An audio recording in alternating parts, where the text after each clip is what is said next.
এক ইহুদির বাচ্চা ছোট্ট এক সাহাবী আজান দিচ্ছেন, আল্লাহু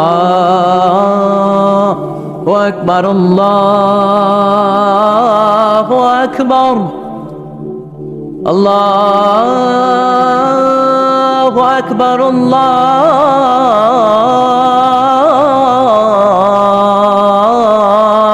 আকবার। এক সাহাবী সফরের মাঝখানে আজান দিচ্ছেন, তো ইহুদিটা পেছন থেকে মুখ ব্যাঙ্গাচ্ছে। ব্যঙ্গ করে না অনেকে? একজনে যে কথাটা বললেন এটা একটু ঘুরাই বললে এটা কি বলে? ব্যঙ্গ করা। বাংলাদেশে কি বলেন এটা? এখানে কি বলেন? ঠেসারায়।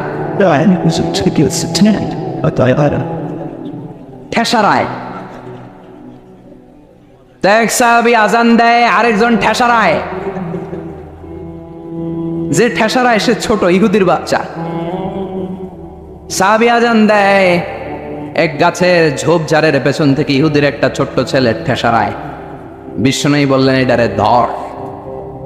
দুই সাহাবী ছোট্ট বাচ্চাটারে ধরে আনলেন। বিশ্বনবী ছোট্ট বাচ্চাটার মাথার চুলের ঝুটির মধ্যে ধরলেন, চুলে সামনের এই জায়গা আছে না, এটার বলে নাসিয়া, এই নাসিয়ার মধ্যে ধরলেন। বিশ্বনবী বললেন, নাম কি? কি করস? ঠেসারাইলি কেন? ছোট্ট ছেলে বলে, মাফ করে দেন। বিশ্বনবী বললেন, না, তোর মাফ নাই, যেহেতু তুই ঠেসারাইলি। আমার সাহাবী যেমনি আজান দিছে তুইও দে। কয় আমি দিব না। কয় তুই দিবি না, তোর বাপে দিব, দে। ঠেসারাইলি কেন?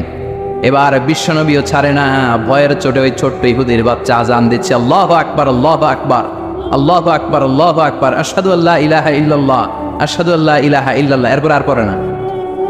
এরপরে আর, কারণ ইহুদিরাও আল্লাহরে মানে কিন্তু নবীরে মানে না। কারণ এরপরে আছে আশহাদু আন্না মুহাম্মাদার রাসূলুল্লাহ সাল্লাল্লাহু। বিশ্বনবী আবার মাথার চুল ধরে টান দিলেন, ঠেসারাইলি কেন? ইহুদির ছোট্ট ছেলেটা এবার বয়ের চোটে আমার মাইরা ফালাইব। বয়ের চোটে এবার আশহাদু আন্না মুহাম্মাদার রাসূলুল্লাহ, সুবহানাল্লাহ পড়ো। এটা ছিল এই ছেলেটা ইহুদি থাকার কথা ছোট্টবেলায় মদিনায় যখন বিশ্বনবী গেলেন। এরপরে শেষ জীবনে সে কালিমা পড়ে মুসলমান হয়েছে। আলহামদুলিল্লাহ। কন কালিমা পড়ে মুসলমান হওয়ার পরে বিশ্বনবী তার মাথার চুল ধরে যেরকম টান দিয়েছিলেন আর বলছিলেন, ঠেসারাইলি কেন? আজান দে। মাথার সামনের যে অংশে তিনি চুলে খাপ করে ধরেছিলেন, ওই সাহাবী ইহুদি থেকে কালিমা পড়ে সাহাবী হওয়ার পরে বিশ্বনবীর ধরা ওই চুলগুলো তিনি জীবনও কাটেন নাই। এই সাহাবী ডান দিক দিয়ে চুল কাটে, বাম দিক দিয়ে কাটে, পেছন দিয়ে কাটে, সামনের চুল কাটে না। সামনের চুল বড় হতে হতে মহিলাদের মতো এত বড়, পেছনে কোনো চুল নাই, ডানে বায়ে চুল নাই। চুলগুলো পেঁচিয়ে মাঝখানে রাখে আর পাগড়ি পরে। কারো সামনে যখন পাগড়ি খোলে অদ্ভুত চুল দেখে সবাই ভয় পায়। সবাই বলে, ও সাহাবী, ঘটনা কি? তোমার মাথার সামনের চুল বড় কেন? এটার কারণ হলো আমি নবীর সাহাবীরে ঠেসারাইছিলাম। কি করছিলাম? আমি ব্যঙ্গ করেছি নবীর সাহাবীকে। সে কারণে আমি যখন ইহুদি ছিলাম, আমার পেয়ারা নবী, আমার বিশ্ব নবী, আমার প্রাণের রাসূল আমার মাথার চুল ধরে বলেছিলেন, আজান দে। আমার নবীর বরকতময় হাত আমার মাথার যেই চুলের মধ্যে লেগেছে, মরার আগের দিন পর্যন্ত আমি চাই ওই চুলটা নিয়ে আমি কবরে যাব। এই চুল আমি কাটবো না, এটা আমি রেখে দেবো। সুবহানাল্লাহ পড়েন। বিশ্ব নবী আমাদের জন্য মডেল। আমাদের মডেল কে? চিল্লায় বলো, আমাদের মডেল কে? পৃথিবীর কোনো নেতা খেতা আমাদের মডেল নয়। পৃথিবীর কোনো নায়ক নায়িকা আমাদের মডেল নয়। আমাদের মডেল কে? জোরে বলেন, মডেল কে? নাকি শাহরুখ খান, আমির খান, হিরো আলম? আমাদের মডেল কে? আমাদের মডেল একটাই। তিনি কে? সবাই বলেন, তিনি আমাদের মডেল।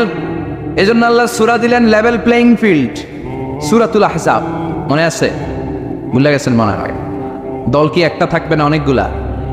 অনেক দল থাকবে, অনেক মত থাকবে, অনেক মার্কা থাকবে।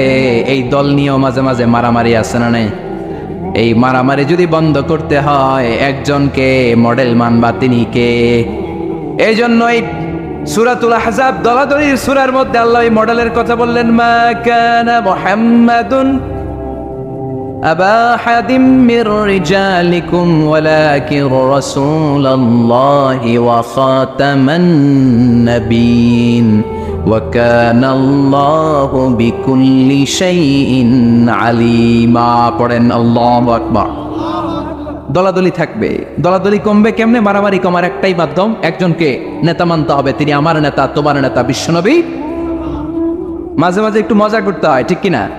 বিশ্বনবীও করতেন। বিশ্বনবী এক কালো নারীকে দেখে বললেন, লায়াত ফুলতাল জান্নাতা সাউদা ওয়ালা সাফরা। কি নবী ছিলেন আমার! Sense of humour, sense of humour, sense of fun, sense of kidding. কি সুন্দর দুষ্টামি করতেন। বিশ্বনবী এক কালো মহিলাকে দেখে বললেন, কোনো কালো নারী তো জান্নাতে যাবে না। মহিলা কান্না শুরু করে দিল, বলল, নবী এটা কোনো কথা হইল নাকি? জান্নাতে যাবো না কেন? কালা কি আমি হইছি নাকি? কালা আমারে বানাইছে কে? আবার ধলা আমনেরে বানাইছে কে? তিনি বানিয়েছে, তো আমার দোষ কি? ওই মহিলা কান্না শুরু করে দিয়েছেন, নবী আপনি বলেছেন 4টা কাজ করলে জান্নাতের 8টা দরজা খোলা সব নারীদের জন্য। 1 হলো যে নারীরা নামাজ পড়বে, 2 হলো রোজা রাখবে, 3 হলো স্বামীর কথা শুনবে, 4 হলো পরকিয়া না করে সতীত্বের হেফাজত করবে। 4টা কাজ করলে জান্নাতের 8টা দরজা খুলে দিবে কে?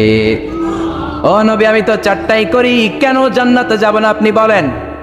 বেজায় কান্না, কান্না করতে করতে মহিলা অস্থির। বিশ্ব নেই বললেন, থামো, আরে এত কেঁদো না, কেঁদো না, আমি তো মজা করছি। কি করছি? I am just kidding you.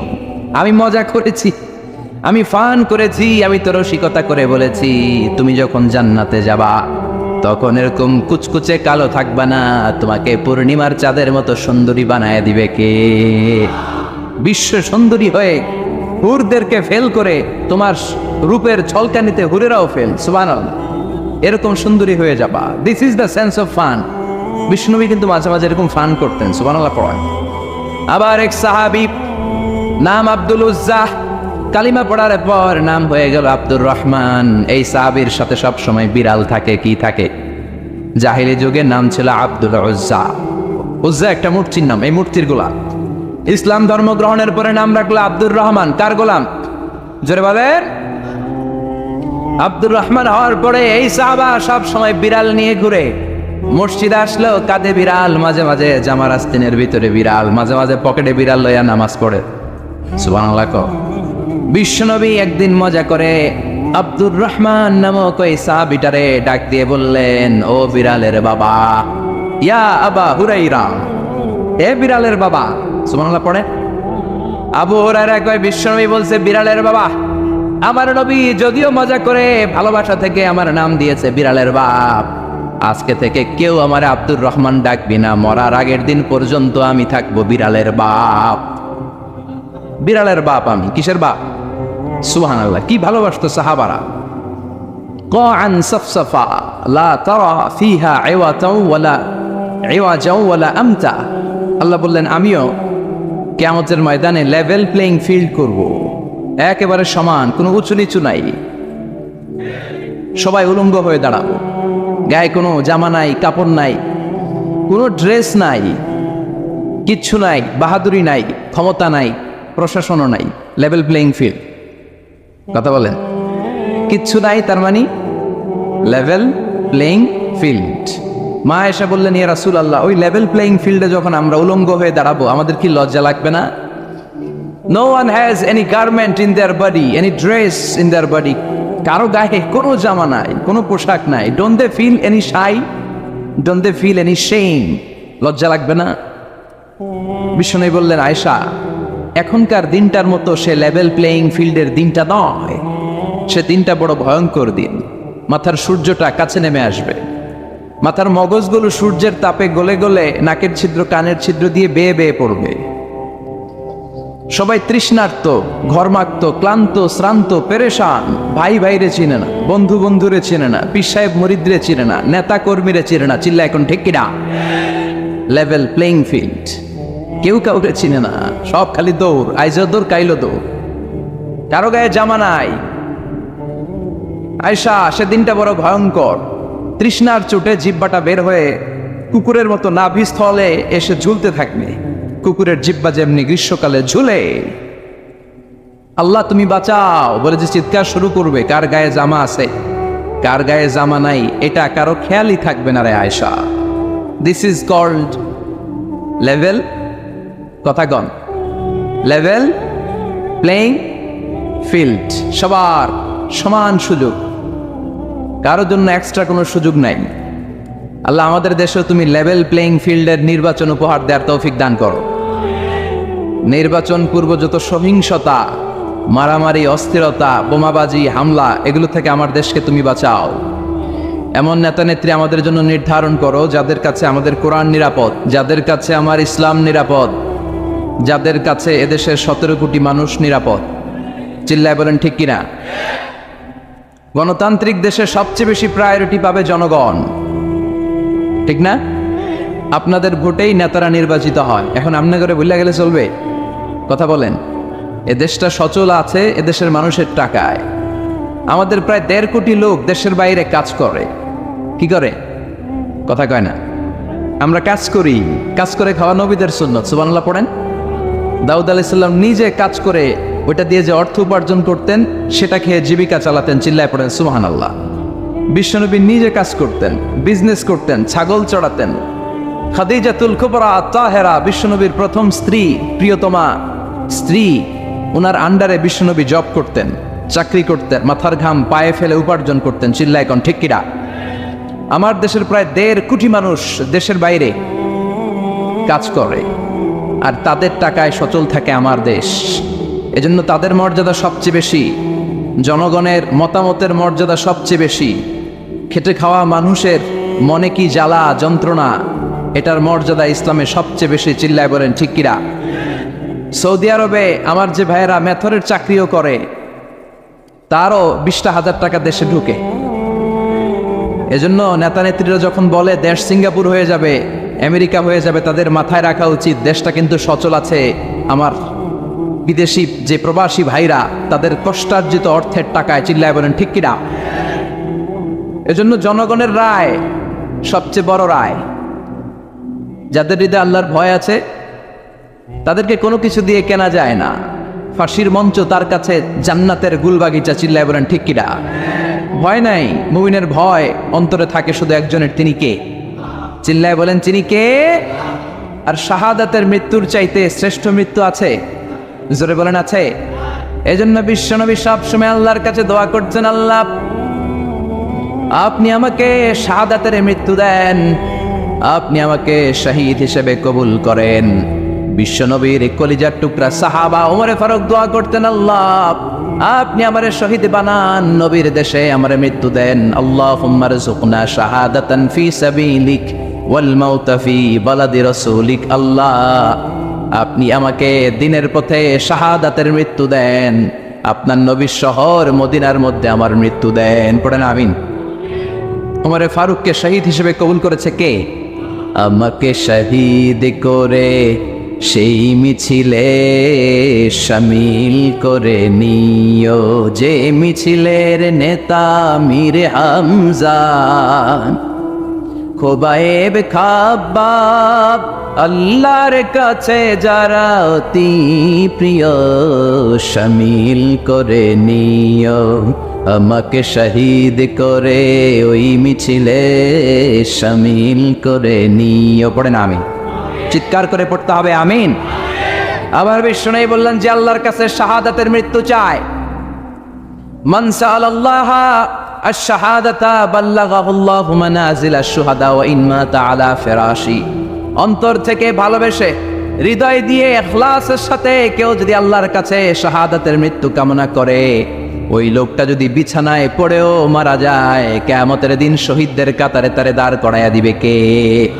এটা জানাচনা কোনো কথা নয়। দুর্বল ইমানদারের কোন লোক শাহাদাতের মৃত্যুকে কামনা করতে পারে না। চিল্লায় কোন ঠিক কিনা? ভীরুরা মৃত্যুরে ভয় পায়, কাপুরুষরা মৃত্যুকে ভয় পায়। কোরআনের সৈনিক, হকের পথের সৈনিক, ইসলামী আন্দোলনের সৈনিক মৃত্যুরে কোনোদিন পরোয়া করে না। চিল্লায় কোন ঠিক কিনা? কাফেররা প্রতিদিন 3 বার মরে। কাফির, মুশরিক, নাস্তিক এরা দিনে মরে কয়বার? আর মৃত্যুরে ভয় পায়। আর আমরা মৃত্যু কোথায় খুঁজে বেড়াই? চিল্লায় বলো ঠিক কিনা? কারণ আমরা জানি বাঁচলেও লাভ, মরলেও লাভ। মরলে আমাদেরকে শাহাদাতের শরবত পান করাবে কে? আল্লাহ তুমি আমাদেরকে শাহাদাতের মৃত্যু দাও। আর জোরে চিল্লায় পড়ে না আমিন। আবার আল্লাহ বললেন খবরদার আমার শহীদদেরকে মৃত বলো না।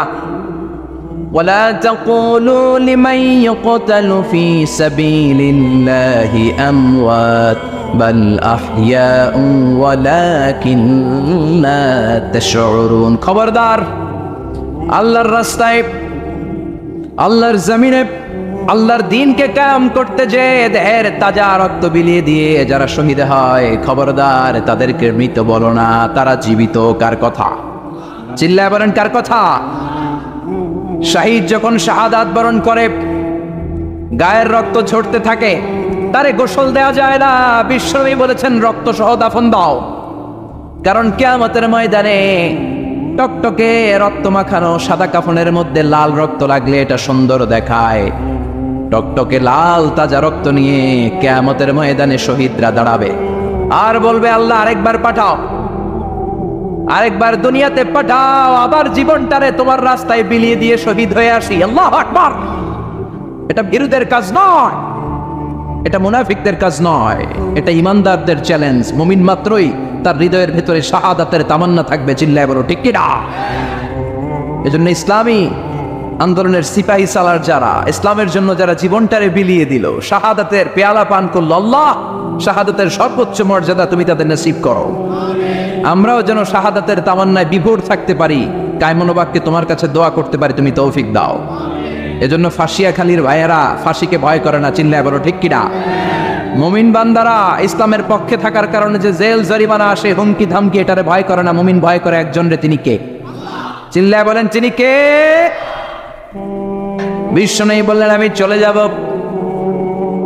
আল্লাহ দিনকে পরিপূর্ণ করেছেন। বিদায় হজের ভাষণে বিশ্বনবী বললেন, আল ইয়াউমা আকমালতু লাকুম দীনাকুম ওয়া আতমামতু আলাইকুম নি'মাতি ওয়া রাদিতু লাকুমুল ইসলাম দীনা। ইসলামকে তোমাদের ধর্ম বানিয়ে আল্লাহ খুশি হয়ে গেলেন। সুবহানাল্লাহ। ইসলামকে আমাদের ধর্ম বানিয়ে আল্লাহ খুশি। আমরা ইসলামকে পেয়ে খুশি না বেজার? সবাই খুশি। এজন্য আমরা সালাম ফিরানোর পরে নামাজের পরে পড়ি, রাদিতু বিল্লাহি ওয়া বিল ইসলামি ওয়া বি মুহাম্মাদিন। তার মানে ইসলাম হিসেবে, ধর্ম হিসেবে ইসলামকে মনোনীত করে আল্লাহ যেমনি খুশি, আমরাও তেমনি খুশি। ঠিক কিনা? এজন্য ইসলামের বাণী চারদিকে ছড়িয়ে পড়বে। ইসলামকে কেউ দাবিয়ে রাখতে পারে না। ইসলাম হচ্ছে বীজের মতো, চারা বীজের মতো। চারা বীজ মাটিতে ঢুকাই দিলে কি হয়? কি হয়? ইসলামের বিরোধীরা ইসলামের মাটির ভিতরে ঢুকাই দিতে চায়, কিন্তু ইসলাম হচ্ছে বীজ, এটা মাটিতে ঢুকাই দিলে ঢুকে থাকে না, এটা উপরের দিকে ওঠে। সুবহানাল্লাহ কবেন না? আবার বিশ্বনবী বললেন, ইন্নাল্লাহা জাওয়ালি আল আরদা কুল্লাহা। আল্লাহ গোটা বিশ্বটাকে আমার কাছে ছোট্ট এরকম একটা বলের মতন করে তুলে ধরেছে। ফারাআইতু মাশারিকাহা ওয়া মাগারিবাহা। আর আমি পৃথিবীর পাশ্চাত্য, পৃথিবীর পূর্ব থেকে পশ্চিম প্রান্ত পর্যন্ত সবটা আমি দেখেছি ছোট্ট বলের মতো। আর আল্লাহ বলে দিয়েছেন, নবী আপনার দু চোখ দিয়ে আপনি পৃথিবীর যতটুকু জায়গা দেখলেন, ঠিক ততটুকু জায়গায় ইসলামের বাণী আমি আল্লাহ পৌঁছে দেব। পৃথিবীর এমন কোন ঘর থাকবে না, বিষ্ণু বললেন, লা বাইতা ওয়াবার ওয়ালা মাদার ইল্লা আদখালাহুল্লাহু হাদা দ্বীন। এই পৃথিবীর বুকে এমন কোন ছনের ঘর নাই, এই পৃথিবীতে এমন কোন টিনের ঘর থাকবে না, এমন কোন পাহাড় থাকবে না, এমন কোন পর্বত থাকবে না, এমন কোন জঙ্গল থাকবে না, এমন কোন গুহা থাকবে না যেটার ভিতরে ইসলামের বাতাস পৌঁছে যাবে না। কার কথা? এজন্য এই ইসলামরে ঠেকায় রাখা যাবে? এই কোরআনের মাহফিলরে বন্ধ করা যাবে? এক জায়গায় বন্ধ করলে আরো অনেক জায়গায় সুযোগ আছে না নাই? সুযোগ আমাদের আছেই, এই সুযোগকে কাজে লাগাতে হবে। বিশ্বনবী বললেন, সুযোগ কাজে লাগাও, মঞ্জিলে মাকসিদে পৌঁছার জন্য সর্বোচ্চটা দিয়ে তুমি চেষ্টা করো। আমরা দৌড়ে দৌড়ে জান্নাতে যেতে যাই, আমাদেরকে থামিয়ে দেয়া হলে আমরা হেঁটে হেঁটে যাব। আমাদেরকে যদি হাঁটতে দেয়া না হয়, আমাদেরকে যদি বসিয়ে দেয়া হয়, আমরা খুঁড়িয়ে খুঁড়িয়ে সামনে আগাবো। আমাদেরকে যদি খুঁড়িয়ে খুঁড়িয়ে আগাতে দেয়া না হয়, আমাদের দুটি চোখ দিয়ে আমরা আমাদের পথের দিকে তাকিয়ে থাকবো। চিল্লায় বলো ঠিক কিনা? আমাদের অদম্য উৎসাহ, আমাদের উচ্ছ্বাস পৃথিবীর কোন শক্তি থামিয়ে দিতে পারে? এটাই ইসলামের বৈশিষ্ট্য। এই জন্য ইসলামকে পেয়ে আমরা খুশি না বেজার? ইসলাম দিয়ে আল্লাহও খুশি, ইসলাম পেয়ে আমরাও খুশি। চিল্লায় পড়েন সুবহানাল্লাহ। আমরা যেই বইটা থেকে কথা বলবো, এই বইটাতে কোনো ভুল আছে? কেউ ভুল দেখাতে পেরেছে? এই বইটাতে সব কিছুর সমাধান আছে না নাই? সমাধান চাও যদি জীবনে, মরণে ফিরে যাও, খুঁজে নাও, চোখ রাখো কোরআনে। চোখ কোথায় রাখবেন? নাকি টিভির পর্দায়, এটিএন বাংলার পর্দায়? চোখ রাখুন, আসিতেছে আগামী শুক্রবার। রাখবেন? চোখ রাখবে একটা বইতে, নাম কি? সবাই বলেন, এবার সবাই পড়েন। সমাধান চাও যদি ফিরে যাও, খুঁজে নাও, চোখ রাখো কোরআনে। If you want the solution this দুনিয়ায় নাকিরা, go back, have a look to the holy কোরআনে। আল্লাহু আকবার! কি বই দিলেন! এই বই পড়লেই সমাধান, জীবনেও মরণেও দুনিয়াতেও আখিরাতেও। সুবহানাল্লাহ, আরো জোরে সুবহানাল্লাহ। এজন্য আমরা, যেহেতু এই কিতাব আমাদের সমাধান দেয়, আমরা অনেক বিপদে আছি। আমরা এখন লেভেল প্লেইং ফিল্ডের মধ্যে আছি। আমরা কিসে আছি? কথা বলেন। এই যে সমস্যা, এটার সমাধান কোরআনে আছে না নাই? এই যে আমাদের ঐক্য ফ্রন্ট হয়, মহাদলীয় জোট হয়, 20 দলীয় জোট হয়, জোটের কথাও কোরআনে আছে না নাই? দলের কথাও কোরআনে আছে না নাই? কোথায় আছে? কয় কোরআনে। আর কোরআনে তো আছে, এটা আমিও বুঝি। কোন জায়গায় আছে? কোরআনে দলাদলির নামে একটা সূরা দিয়েছে আল্লাহ, নাম সূরাতুল আহজাব। আলেম যারা আছেন একটু জবাব দিবেন। আহজাবের, আহজাব শব্দটা প্লুরাল, এটার সিঙ্গুলার কি বলেন তো? হিজবুন। হিজবুন মানে কি? কথা কন। আমার কথা বিশ্বাস করবো না, এজন্য আপনাকে জিজ্ঞেস করছি। কেউ রাজনীতি করে, উনি লেভেল প্লেইং ফিল্ড করে এই জায়গায়। হিজবুন মানে কি? হিজবুন মানে দল। হিজবুন মানে দল। হিজবুনের, হিজবুল্লাহ মানে আল্লাহর দল। সুবহানাল্লাহ পড়েন। হিজবুন মানে দল, প্লুরাল হলো আহজাব, মানে অনেকগুলো দল থাকবে, অংশগ্রহণমূলক নির্বাচন লাগবে। এটা কোরআনের মধ্যে আছে না নাই? এই সূরার ভেতরে আল্লাহ আহজাব দিয়ে বুঝালেন বহুদলীয় গণতন্ত্রের কথা, বহুদলীয় খেলাফতের কথা। অনেকে দাঁড়াবে, অনেকে সামনে আসবে।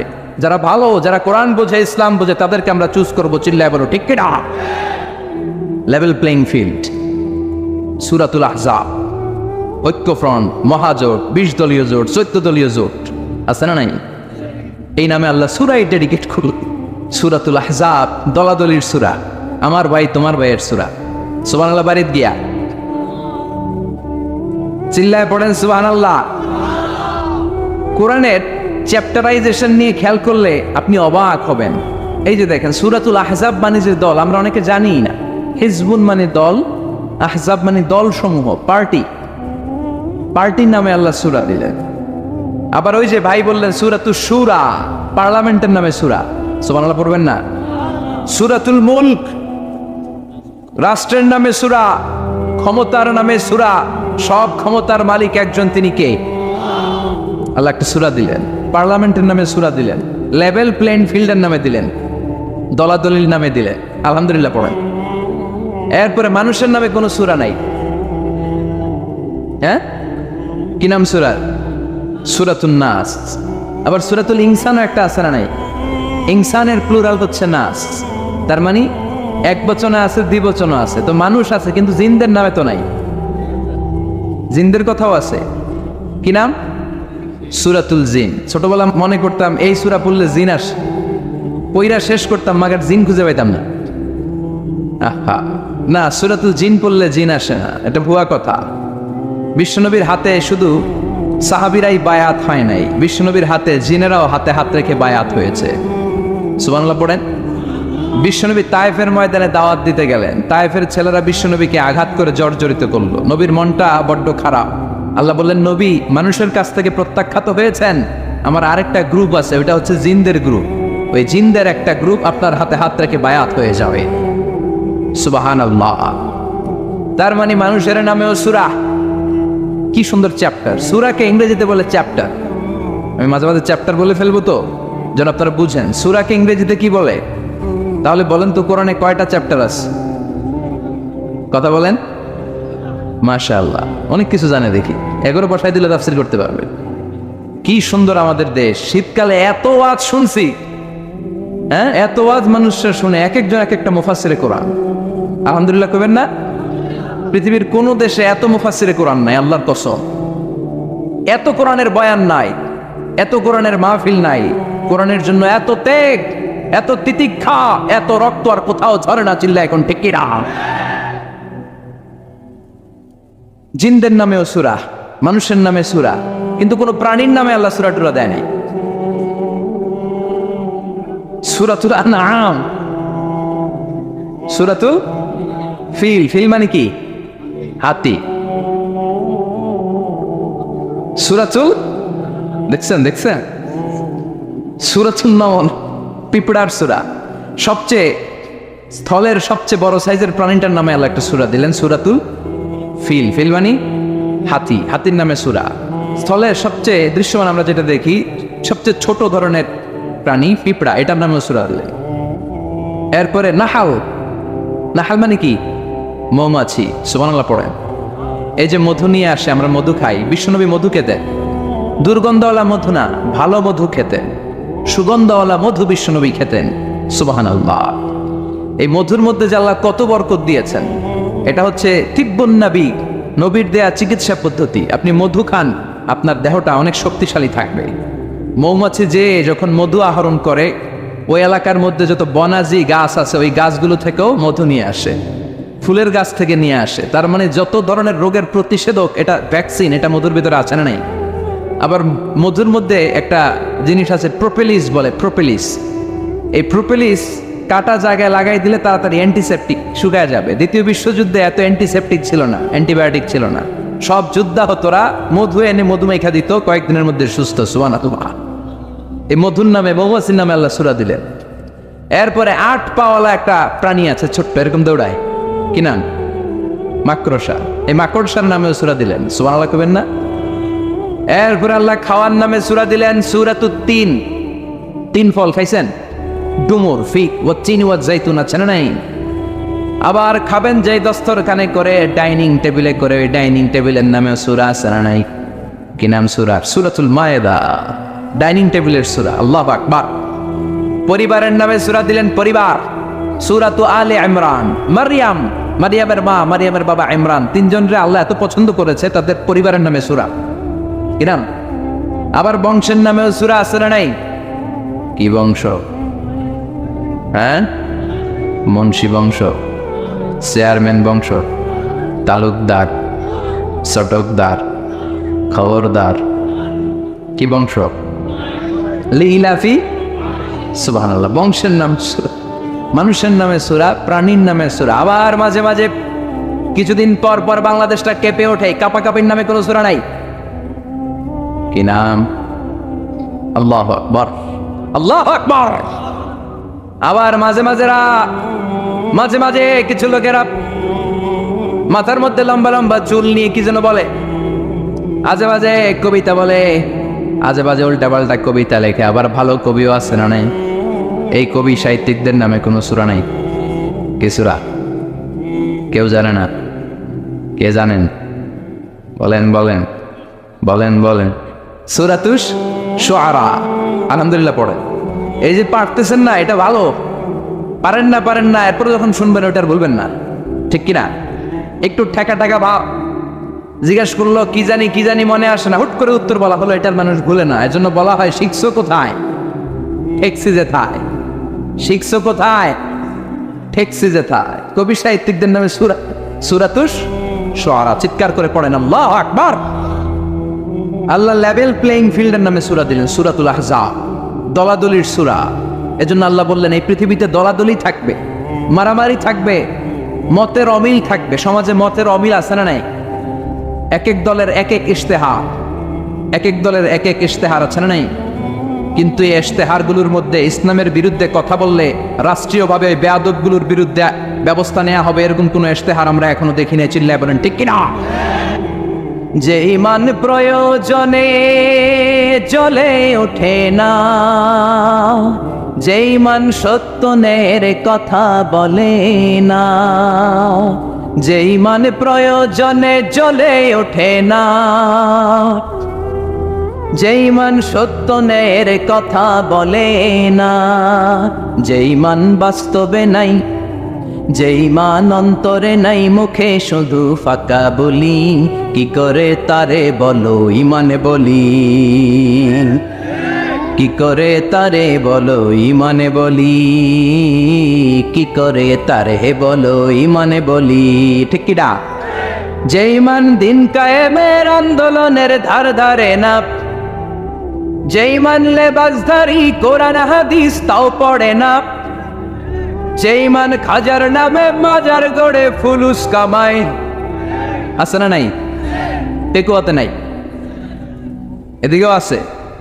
যে ইমান খাজার নামে মাজার গড়ে ফুলুস কামায়, যে ইমান শিরকিয়াতের আমল করে ভীত না হয়, যে ইমান বাস্তবে নাই, যে ইমান অন্তরে নাই, মুখে শুধু কথার কলি, কি করে তারে বলো ইমানে বলি, কি করে তারে বলো ইমানে বলি, কি করে তারে বলো ইমানে বলি। চিল্লায় বলেন ঠিক কিনা? এই জন্য নির্বাচনী ইশতেহারে এই কথাগুলো আসার দরকার আছে না নাই? কিন্তু ওনারা এড়িয়ে যায়, ওনারা এড়িয়ে যায়। আমরা চাই আমার কোরআনের বিরুদ্ধে, ইসলামের বিরুদ্ধে, নবীর বিরুদ্ধে যদি কেউ কথা বলে তাদের সাথে আমাদের কোনো আপোষ, চিল্লায় বলেন আপোষ। সূরাতুল আহজাব, লেভেল প্লেইং ফিল্ড, দলাদলির সূরা। আল্লাহ বুঝাতে চাই অনেক দল থাকবে, অনেক মত থাকবে, আছে না? এক একজনের এক এক মত, এক একজনের এক এক দল। সবাইকে যে এক দলই করতে হবে এমন কোনো কথা নাই। সবাইকে এক ধরনের পোশাক পরতে হবে এমন কোনো কথা আছে নাকি? সবার রুচি একরকম হইতে হবে কথা আছে? কিন্তু মিউচুয়াল রেসপেক্ট থাকতে হবে, সম্মান থাকতে হবে। এক দলের নেতার প্রতি আরেক দলের নেতার সম্মান আছে না নাই? সম্মান থাকতে হবে। সবাইকে পীর সাহেবের মুরিদ হইতে হবে, সবাইকে তাবলীগ করতে হবে, সবাইকে জামাত ইসলাম করতে হবে, সবাইকে হেফাজতে ইসলাম করতে হবে এমন কোনো কথা নাই। চিল্লা এখন ঠিক কিনা? কিন্তু মিউচুয়াল রেসপেক্ট, আমি যেরকম ভাবি সবাইকে ঠিক ওই রকমই ভাবতে হবে, আমি যেটা পড়ি ওই রকমই পড়তে হবে এমন কোনো কথা আছে না। এই জন্যই আল্লাহ লেভেল প্লেইং ফিল্ড তৈরি করার জন্য সূরাতুল আহজাব দিলেন। অনেক দল থাকবে, অনেক মত থাকবে, কিন্তু মিউচুয়াল রেসপেক্ট লাগবে। পারস্পরিক সম্মান আর ভালোবাসা আছে বাংলাদেশে, পার্লামেন্টে আছে, রাজনীতিতে আছে, দেশের নেতা খাতাদের মধ্যে আছে, কিন্তু এটা থাকার দরকার আছে না নাই? কথা বলেন। সরকারি দল বিরোধী দলের প্রতি একটা শ্রদ্ধা থাকার দরকার আছে না নাই? বিরোধী দলের নেতা নেত্রীরাও আবার সরকারি দলের প্রতি একটা শ্রদ্ধার দরকার আছে না নাই? আবার যারা তাবলীগ করে তারা চরমনায়ের মুরিদদের প্রতি একটা শ্রদ্ধার দরকার আছে না নাই? আবার যারা পীরের মুরিদ তারা হেফাজতকে ভালোবাসার দরকার আছে না নাই? আবার যারা জামাত ইসলাম করে তারা অন্য দলকে বুকে টেনে নেওয়ার দরকার আছে না নাই? এটাই তো ইসলাম, এটাই ইসলাম। ইসলাম আমাদেরকে এটাই শিখিয়েছে। সূরাতুল আহজাব, লেভেল প্লেইং ফিল্ড। অনেক দল থাকবে, অনেক মত থাকবে, সবাই একটা দল হবে, একটা মত হবে, এটা কোশ্চিনকালেও সম্ভব না। চিল্লা এখন ঠিক কিনা? এজন্য আল্লাহ বললেন অনেক দল আছে, অনেক মত আছে, সব মত একসাথে হয় না। এক এক দলের এক এক ফেস্টুন, এক এক দলের এক এক ব্যানার, এক এক দলের এক এক ধরনের মার্কা আছে না নাই? কারো মার্কা হচ্ছে লাঙ্গল, কারো মার্কা হলো আপেল, আছে না নাই? আবার কারো মার্কা হচ্ছে নৌকা, আবার কারো মার্কা হচ্ছে ধানের শীষ, আবার ডাব মার্কাও দেখলাম, আছে না নাই? কথা কন। আর কি মার্কা আছে কন তো? আবার হাত পাখা আছে না নাই? আলহামদুলিল্লাহ। গরমকাল হইলে বেশি ভালো হইতো, শীতকালে জমতেছে না।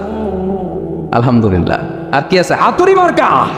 খাইছে খাইছে হাতুড়ি, হাতুড়ি। আর কি আছে?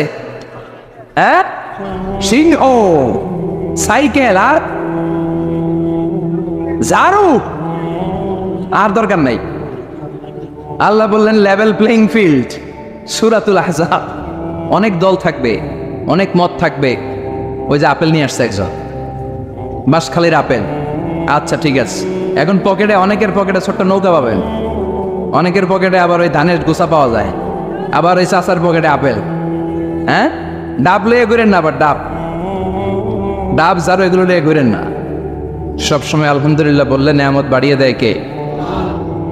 আর আলহামদুলিল্লাহ না বললে নেয়ামত আল্লাহ কেড়ে নেয়। নেয়ামত কেড়ে নেয়ার পাশাপাশি আল্লাহ আজাব দেয়, পানিশমেন্ট দেয়। চিল্লা এখন ঠিক কিনা? এই যে যত আজাব, গজব, ভূমিকম্প, তুফান, জলোচ্ছ্বাস, বেকারত্বের সমস্যা, এই যে নানা ধরনের সমস্যায় আমরা আমাদের বাংলাদেশে জর্জরিত, এগুলো আমাদের হাতের কামাই। বিশ্বাস হয়? আমরা যদি নামাজি হয়ে যাই, ভদ্র হয়ে যাই, আল্লাহওয়ালা হয়ে যাই, রহমত, বরকত, মার্সি এন্ড ব্লেসিংস দিয়ে বাংলাদেশটারে ভরে দিতে পারে কে? এজন্য রব্বুল আলামিন বলেন যাহারাল ফাসাদু ফিল বাররি ওয়াল বাহর বিমা কাসাবাত আইদিন নাস। জলস্থলে এই যে অগ্নিকাণ্ড, জলোচ্ছ্বাস, ভূমিকম্প, বন্যা, এগুলো তোমাদের হাতের কামাই না। তোমরা নাফরমানি করার কারণে আমি তোমাদের উপর আযাব দিচ্ছি, গজব দিচ্ছি। বিশ্বনবী বলে, তাসবির সুতা যদি ছিঁড়ে যায়, আপনারা তাসবি চিনেন? কুমিল্লাতে বলে তসবি সরা, কি বলে? তো এই যে তাসবিহের যে সুতা, এই সুতাটা ছিঁড়ে গেলে তাসবির দানা যেমনি একটার পর একটা টপ টপ করে নিচে পড়তেই থাকে, একটার পর একটা, তারপর আর একটা, তারপর আর একটা। আল্লাহ বলে, তোমরা যখন নাফরমান হয়ে যাবা, আকাশ থেকে আযাব আর গজব তাসবির দানার মতো একটার পর একটা, তারপর আর একটা, তারপর আর একটা পড়তেই থাকবে, আযাব আর গজব আসতেই থাকবে। চিল্লা এখন ঠিক কিনা? এজন্য এগুলো আমাদের হাতের কামাই। আমরা যদি শুকরিয়া করি, আল্লাহ আযাব বন্ধ করে দিবে, এই গজব বন্ধ করে দিবে, এই দুর্যোগ বন্ধ করে দিবে, আর রহমত দিয়ে আমাদের পুরো সমাজটাকে পরিপূর্ণ করে দিবে কে? এজন্য সুখে দুঃখে সব সময় আমরা পড়বো আলহামদুলিল্লাহ। কি পড়বো? আরো জোরে পড়েন, কি পড়বো? চান্দোলা চরের পাথর যুব প্রবাসী কল্যাণ সংগঠনের উদ্যোগে 18তম বাৎসরিক ওয়াজ ও দোয়ার মাহফিল। আজকের প্রোগ্রামের সভাপতি জনাব মোহাম্মদ হাজি আব্দুল বারেক, চরের পাথর। কোরআনের বাণীর এমন একটা সম্মোহনী শক্তি আল্লাহ তাআলা কোরআনের ভেতর দিয়েছেন। এর কারণে কোরআনের কথা শুধু আমরা শুনলে আমাদের হৃদয় যে শুধু ঠান্ডা হয় এমনটা নয়, অমুসলিমরাও যদি কোরআনের কথা শুনে অমুসলিমদের অন্তরটারেও ঠান্ডা করে দেয় কে? আপনারা মিশরের কারি আব্দুল বাসেদের নাম শুনেছেন? ওনাকে নিয়ে মিশরের প্রেসিডেন্ট জামাল আব্দুল নাসের একবার সোভিয়েত ইউনিয়নে গিয়েছিল, যেটাকে আমরা বর্তমানে বলি রাশিয়া। কি বলি? রাশিয়া। তৎকালীন সময় এটা ছিল সোভিয়েত ইউনিয়ন, এখন এটা হয়েছে রাশিয়া। তো রাশিয়াতে যাওয়ার পরে মিশরের প্রেসিডেন্ট জামাল আব্দুল নাসের ওনার সব প্রেসিডেন্টদেরকে রাশিয়ার প্রেসিডেন্টের কাছে পরিচয় করায় দিচ্ছে যে এটা আমার হোম মিনিস্টার, এটা আমার ফিনান্স মিনিস্টার, এটা আমার এডুকেশন মিনিস্টার, এটা এই মন্ত্রী, এটা ওই মন্ত্রী, এটা ওই মন্ত্রী। তো সব মন্ত্রীরা সুটেড বুটেড, প্যান্ট পরা, শার্ট পরা, টাই পরা, ব্লেজার পরা। কিন্তু কারি আব্দুল বাসের ব্লেজার পরতেন না, উনি জুব্বা পরতেন। তো রাশিয়ার প্রেসিডেন্ট বলে, আপনার এইটা আবার কোন মন্ত্রী? সব মন্ত্রীর পোশাক একরকম, এর পোশাক আরেক রকম, এটা কোন মন্ত্রী? জামাল আব্দুল নাসির বলে, এটা আমাদের কোনো মন্ত্রী নয়, এটা আমাদের দেশের কারি, এটা আমাদের দেশের কারি। রাশিয়ার প্রেসিডেন্ট বলে, কারি আবার কি? কারণ এরা কারি জিনিসটা কি এটা জানে না, এটা তারা বুঝে না। তো জামাল আব্দুল নাসির বলল যে আমাদের যে পবিত্র ধর্মগ্রন্থ আছে আল কোরআন আল করিম, এই আল কোরআন আল করিম উনি চমৎকার করে আবৃত্তি করতে পারে, আর আমরা সেটা শুনি, আমাদের হৃদয় ঠান্ডা হয়ে যায়। তো রাশিয়ার প্রেসিডেন্ট বলে, আজকে রাতে তো আমাদের একটা পার্টি আছে, নাইট পার্টি। কি পার্টি? এখানে নৈশ ভোজ হবে, খাওয়া দাওয়া হবে, আর হবে বেলি ড্যান্স। কি হবে? রুব্বানে নাচে কোমর দুলাইয়া, এই সব মুখস্থ। তো এই বেলি ড্যান্স হবে, এই বেলি ড্যান্স আমরা দেখবার হুইস্কি খাবো, অ্যালকোহল খাবো, মদ খাবো। তো কারি আব্দুল বাসিত ইবনে আব্দুস সামাদকে রাজি করানো হলো। কারি আব্দুল বাসিত ইবনে আব্দুস সামাদ রাজি হলো। উনি গেলেন, যে হল রুমের ভেতরে বেলি ড্যান্স হয় ওখানে ওনার বসানো হলো। সিঙ্গাররা যেখানে গান গায় ওইখানে উনি মাইক্রোফোনের সামনে বসলেন, আর আল্লাহরে বললেন, আল্লাহ আমার গলায় যত সুর আছে, যত মেলোডি আছে, ভয়েস আছে, সব সুরকে আমি উজাড় করে দিয়ে আজকে তেলাওয়াত করব। তুমি আমার এই তেলাওয়াতের রিদম, এটার আকর্ষণ, এটার অ্যাট্রাকশন এই কমিউনিস্ট লিডারদের অন্তরের ভেতরে ঢুকিয়ে দিও। তখন রাশিয়া ছিল কমিউনিস্ট, সব কমিউনিস্ট লিডাররা বসা, সামনে হুইস্কি, রেড ওয়াইন, অ্যালকোহল, মদের গ্লাস নিয়ে বসা।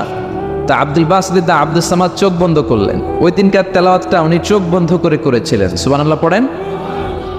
উনি চোখ বন্ধ করে ওনার গলায় যত সুর আল্লাহ দিয়েছে, যত সুরের ঝংকার তিনি পেয়েছেন, সব উজাড় করে উনি তেলাওয়াত শুরু করলেন, আউযু বিল্লাহি মিনাশ শাইতানির রাজিম।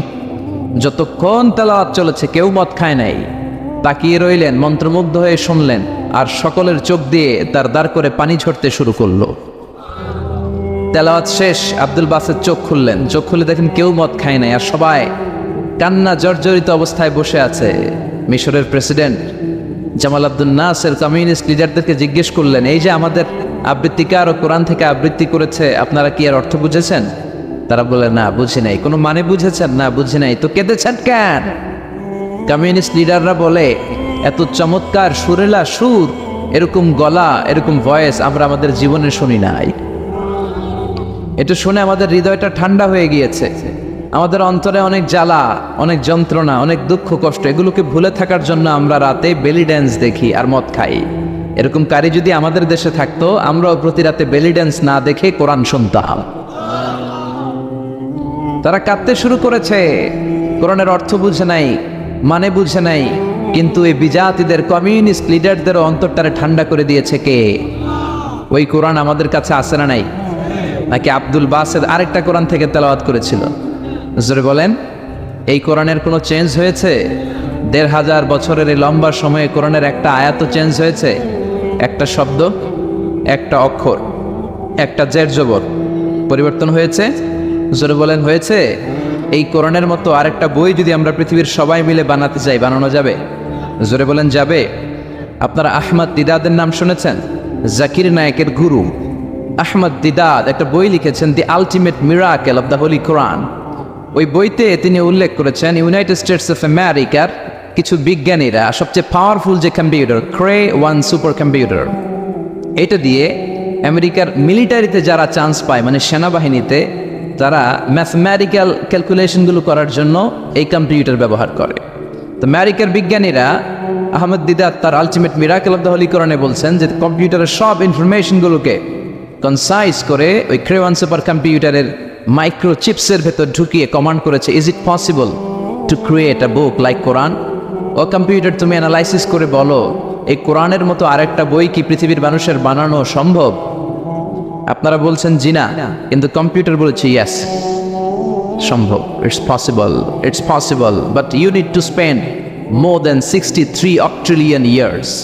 সম্ভব, কিন্তু পৃথিবীর সব মানুষদেরকে 63 অক্ট্রিলিয়ন বছর বেঁচে থাকা লাগবে আর চেষ্টা করা লাগবে। এটা শুনে বিজ্ঞানীরা তো মহা খুশি, হোক না অক্ট্রিলিয়ন আর ফক্ট্রিলিয়ন, পারা তো যাবে। কিন্তু নিউমেরিক্যাল সায়েন্স বলে যে octillion is very dangerous to reach there. Octillion হচ্ছে এমন একটা সংখ্যা যেটা পর্যন্ত পৌঁছা মানুষের পক্ষে অসম্ভব। সংখ্যাতাত্ত্বিক নিয়ম আমাদেরকে শেখায় যে সংখ্যা শুরু হয় একক দিয়ে, তারপরে দশক, তারপরে শতক, তারপরে সহস্র, তারপর উজুত, তারপরে লক্ষ, তারপরে নিযুত, তারপর কোটি, তারপর মিলিয়ন, বিলিয়ন, ফিলিয়ন, জিলিয়ন, তারপরে হচ্ছে অক্ট্রিলিয়ন। সুবহানাল্লাহ কইতে বললেন না?